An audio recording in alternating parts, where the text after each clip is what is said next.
Hey guys, and welcome to this first unit on lighting. I know it's kind of strange to start it off with a bit of a headshot, but it'll make sense as we go along here. I want to talk to you about how we can look at lighting and look at the objects around us to help us understand better so that we can learn how to render better. Okay, so first off, I'm going to grab an everyday object. Not so everyday, but kind of everyday stuff, right? It's a lacrosse ball. White, simple, plain. And already you can probably notice something. I've got one major light source, up and back. You can see it glaring off my head. You can see it glaring off the ball, right? Now, if I kill the lights in here too much, it's going to be really hard to see anything. But why don't I try that?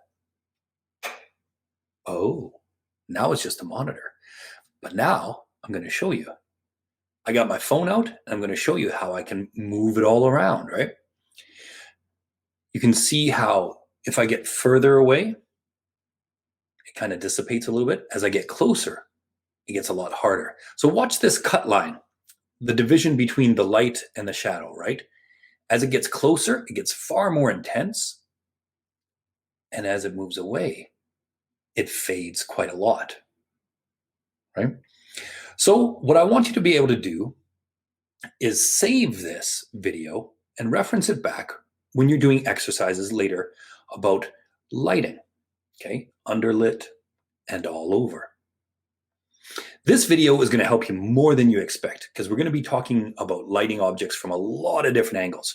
From behind, look at that rim, right?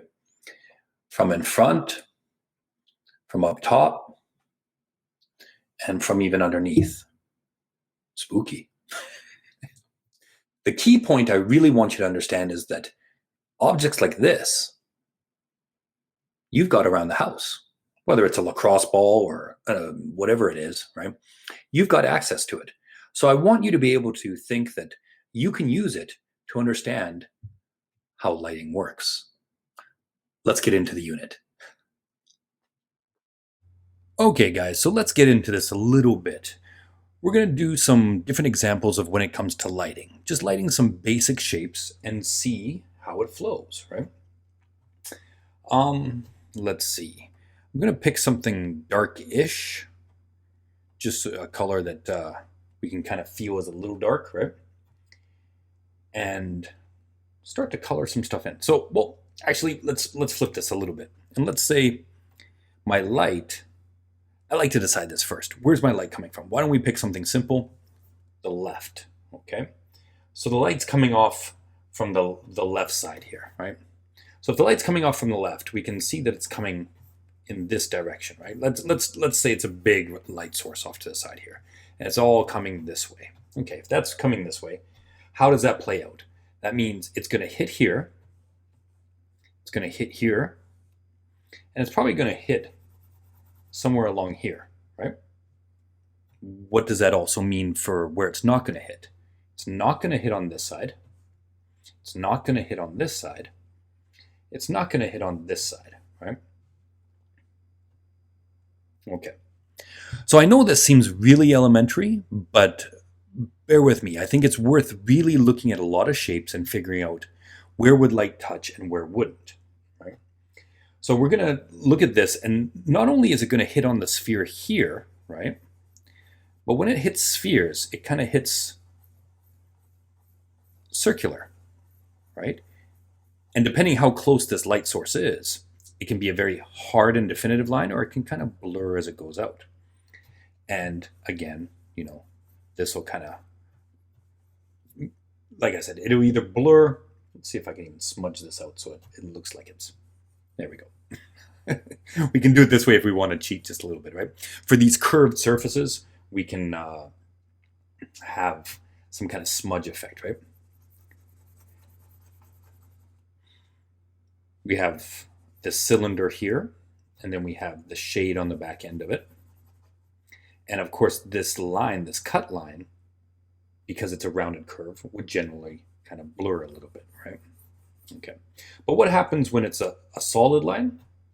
Well, you know, the light wouldn't be touching here. It might touch a little bit just on the edge here, right? You might get some highlighting on the edge here, right? Okay.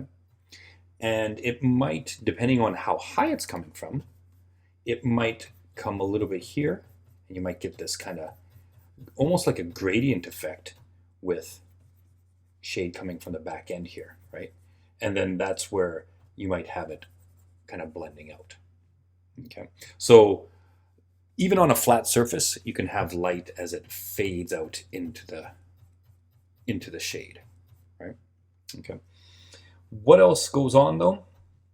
Well, we've got this ball is going to cast some type of shadow here, right? Like I'm using a select tool, but I'm just being lazy, right? The ball is going to cast some type of cast shadow here. So I can fill that if I want. This cube is probably, if it's all the light's coming from up this way, it's probably going to cast something along these lines down here, right? Okay, so we've got the shadow, the shade that's on the object, and then we've got this cast shadow. Why don't we come down? So what I'm hoping is that you're practicing along with me. Now there's different ways you can practice, right? You can grab just a pencil, and that's what we're going to do for this next one. Imagine we've just got a pencil. I'm going to select the pencil tool and kind of make it big because it's going to take me a while. And I'm going to, once again, choose a light source. But this time, I want the light source to come from this way. And you know what? It's going to splay out a little bit. Okay, so it's coming from one light up here. Well, how would I do that pencil? If the light's coming here, chances are it's going to be down here, right? Light's coming up here. The top here is going to be lit. Maybe it's going to come and start to come down the cylinder this way. Okay.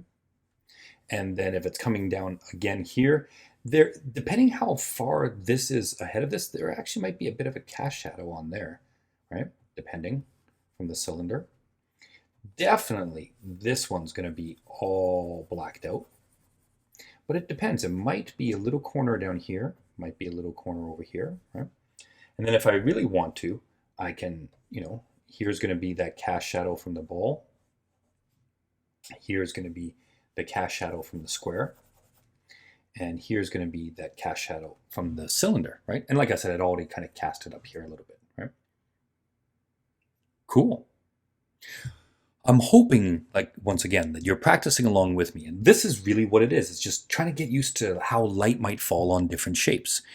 And as we go through this course, it's going to get harder and harder. So I know this seems really elementary, really simple to start, but that's where it should be. It should be elementary and simple to start, right? You guys should be just doing something basic, just practicing, even holding objects, like I've shown you in the video, just object in your hand and rolling it around in front of the light.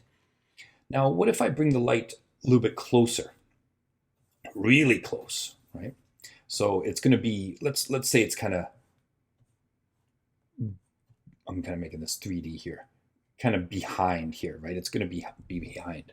So that means the light's going to kind of touch on here, touch on here, touch on here, and it might sneak through and just touch on there. Do you understand? Like the light is going to touch, touch, touch. It's going to touch all these things, and it might kind of come in between these two objects. Seems like there's a bit of a gap. And it might just kind of touch on this stuff, right? So where is the cast shadow then? Or where's the shade? Well, it's going to be all back in here for sure. We know this one's a for sure, right? We know back here is a for sure, right? We know back here, somewhere back here, is also for sure. And it's below here, so this one's going to be a for sure here too, right? Because it's behind this object, behind the square, then we know that this is going to be colored in. Up top here, though, it looks like it's slightly above, so it might not. It might just be touching on there, right? Cool. And then we've got the cast shadows back in here. But it's going to be a little short because it's coming this way, so it might come this way. The cast shadow is coming back here from the sphere.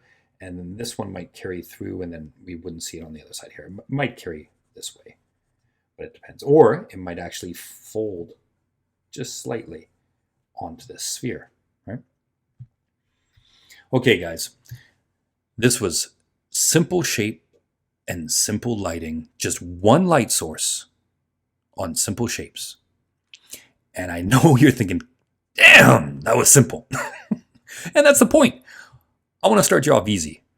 But as we go through this lighting series of units, you're going to find it's going to get more and more complicated as we add to it.